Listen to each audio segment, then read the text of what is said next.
Hi everyone, it is Pokemon Rookie 123. Thank you for checking out my channel. If it's your first time here, welcome to the channel. If it's your second or third time, thank you for coming back and showing me some love. Don't forget to hit that subscribe button, notification, and give the video a thumbs up if you like it. And just leave a comment, because Baby Yoda likes when you say hi. So let's get to this video. In today's video, we're going to be talking about 3 mistakes I made when investing in Pokemon. The first mistake I made that cost me $5,000, guys, was not buying enough product. And that product was Shining Legends Super Premium Collection Box.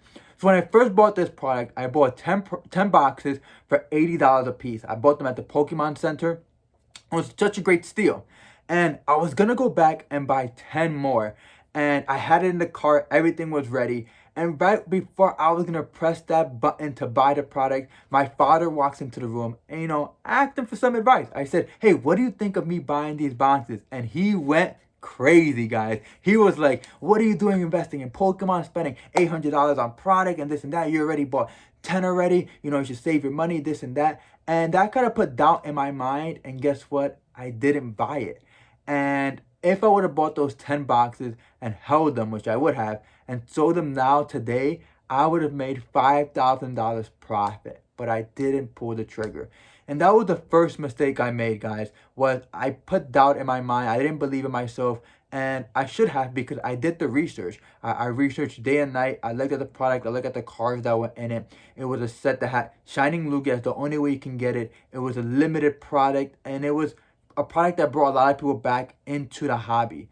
And, the second mistake I made from that story was I asked someone for advice in investing in Pokemon that doesn't know anything about Pokemon at all. My dad doesn't follow anything at all.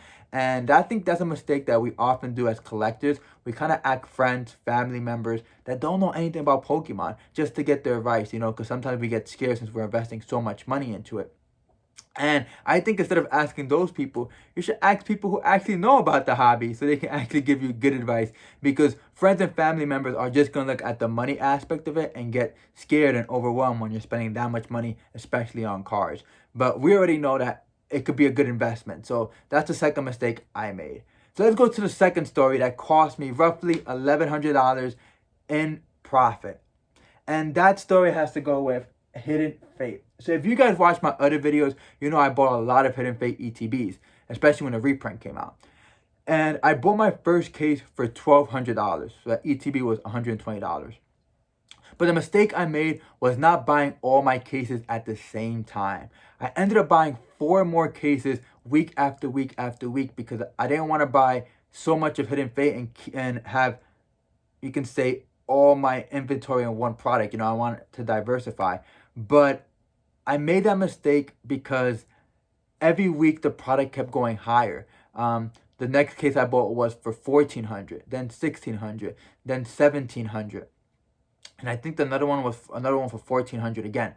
And if I ended up just buying all the cases at one time for $1,200, I would have saved so much money. When I bought it for $1,400, I lost $200 there. When I bought it for $1,600, I lost $400 there. When I bought it for $1,700, I lost $500 there. And I lost another $200 because I bought 2 of them at $1,400. So I lost roughly $1,300 there simply because I was hesitant and didn't buy the product at one time. And that sucks because it was $1,300 in profit that I lost. I could have invested that $1,300 in something else. I could have bought a case of booster boxes somewhere else. But that was something that I learned not to wait. Especially if I've done the research. Everything is about the research and believing yourself. If I truly believe that this product is going to be a home run in the future, then why not buy more product of it at one time, especially when you have the funds? That's the big part. I had the funds to do it. It's like I couldn't do it, and I waited. So that's my second story that I did, a mistake that I made, was not buying all the product at one time and waiting, and the product just kept going up. And the next story or next mistake I made, and it's the last one that I'm going to share in this video, is that I bought a product just because it was cheap. And that product, don't make fun of me, guys. I know you're going to make fun of me. It was Rebel Clash. And I have a good reason why I bought it, guys. I didn't buy the boxes. I bought the pre-release kits. And the reason I bought these pre-release kits was because I thought they were limited. Pre-release kits are very popular. It's a limited amount. But one thing I didn't take into account was when this pandemic hit, there was no pre-release events. So there were so many of these cases out there, right? And everyone had them. Everyone was trying to get rid of them. And I walked into the store, and the guy had, I think, roughly 8 of them. And they were selling online for 165, 175, and he told me he'll sell me all of them for 125 each. And I didn't even think about it. I was like, 125 each, that's a steal. If they're selling for 175, I make $50 profit on each box. So I bought all of them without even thinking about it. And when I had them, I tried to sell them online for that price, and they wouldn't even sell. I tried selling for 165, they wouldn't sell. 155, they wouldn't sell. 145, they wouldn't sell. I ended up selling for like 135 or the 125 that I ended up buying them for. But then after shipping and fees, I lost like 10 or 15 bucks off each box. And that's okay. You know, sometimes you're going to lose money on products, and that's fine. It was just the beforehand of buying them when I should have kind of waited a bit. I didn't do my research, guys. I kind of just pulled the trigger right away. And, you know, you can't pull the trigger too fast either. You know, I talked about pulling the trigger for the ETB, but because I did my research. For the Rebel Clash, I didn't. So sometimes take a deep breath before you buy something and think about it and then pull the trigger, you know. And that's something that I learned, you know, do my research ahead of time. And once I do my research, be confident about it and then pull the trigger. So those, roughly in that story, I roughly got stuck with $900 roughly, I would say, of product for like 6 months or 7 months. And that sucked because I could use that $900 to invest in something else instead of investing in Rebel Clash.